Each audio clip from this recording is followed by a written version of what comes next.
नाई की ऊंच नियुक्ति। शाही नाई का महाराज अकबर के बाल काटने और दाढ़ी बनाने महल में आना जाना लगा रहता था। जब वह राज दरबारियों को देखता तो स्वयं भी राज दरबारी बनने सपने देखा करता था। एक दिन जब वह महल आकर महाराज अकबर के शयन कक्ष में गया तो देखा कि महाराज गहरी नींद में सोए हुए हैं। उसने सोते सोते ही उनकी दाढ़ी बना दी।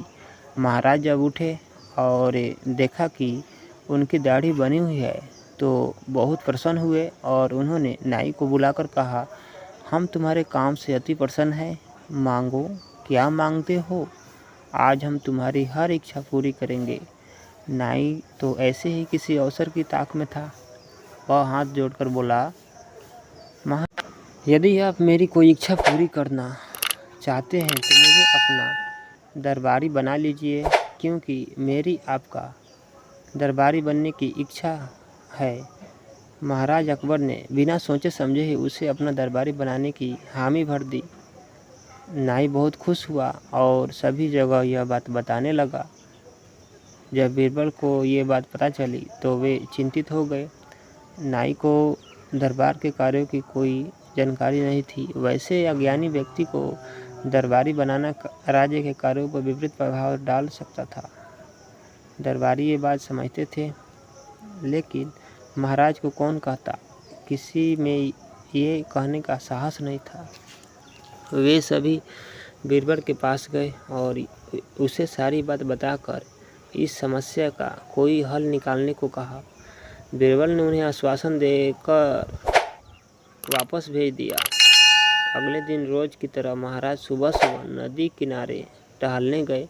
वहां उन्होंने देखा कि बीरबल एक काले कुत्ते को रगड़ रगड़ कर नहला रहा है। ये देखकर उन्हें बड़ा आश्चर्य हुआ। वे बीरबल से बोले, सुबह सुबह ये क्या कर रहे हो बीरबल?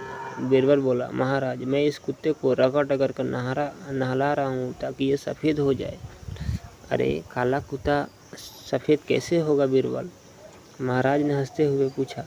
महाराज, जब एक अयोग्य व्यक्ति राज दरबारी बन सकता है तो काला कुत्ता भी सफ़ेद हो सकता है। बीरबल ने उत्तर दिया। महाराज समझ गए कि बीरबल का इशारा किस ओर है। उन्होंने नाई को राज दरबारी न बनाकर वही स्थान दिया जिसके लिए वह उपयुक्त था, स्वर्ग की कुंजी। एक बार राजा अकबर के महल में एक साधु का आगमन हुआ। वह नगर के बाहर एक पेड़ के नीचे बैठकर साधना करने लगा।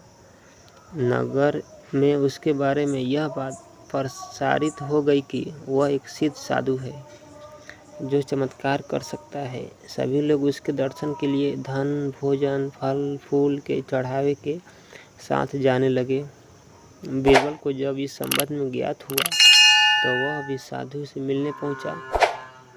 वहां पहुंचकर उसने देखा कि साधु के सामने चढ़ावे का ढेर लगा हुआ है और नगर के लोग आंखें बंद कर आराधना में लीन है। उसने देखा कि साधु अपनी आंखें बंद कर कुछ बुड़बुड़ा रहा है। बीरबल कुशाग्र बुद्धि का था। साधु के होठों की गति देखकर वह क्षण भर में ही समझ गया कि साधु कोई मंत्रोच्चार नहीं कर रहा बल्कि अनाप शनाप कह रहा है। साधु ढोंगी था। बीरबल ने उसे सबक सिखाने का निर्णय किया। वह साधु के पास गया, उसकी दाढ़ी का एक बाल खींचकर तोड़ दिया और कहने लगा कि उसे स्वर्ग की कुंजी मिल गई है। उसने घोषणा की कि ये साधु चमत्कारी है, इसके दाढ़ी का एक बाल अपने पास रखने से मृत्यु उपरांत स्वर्ग की प्राप्ति होगी। यह सुनना था कि वहाँ उपस्थित समस्त लोग साधु की दाढ़ी का बाल तोड़ने के लिए तत्पर हो गए। बीरबल द्वारा अपनी दाढ़ी का बाल खींचने जाने से हुई पीड़ा से साधु उबरा नहीं था। उसकी घोषणा सुनकर वह तुरंत समझ गया कि लोग उसके साथ क्या करने वाले हैं। वह जान बचाकर वहां से भाग गया। तब बीरबल ने उपस्थित लोगों को वस्तुस्थिति से अवगत कराया और ऐसे ढोंगियों से दूर रहने की नसीहत दी। थैंक यू दोस्तों, थैंक यू।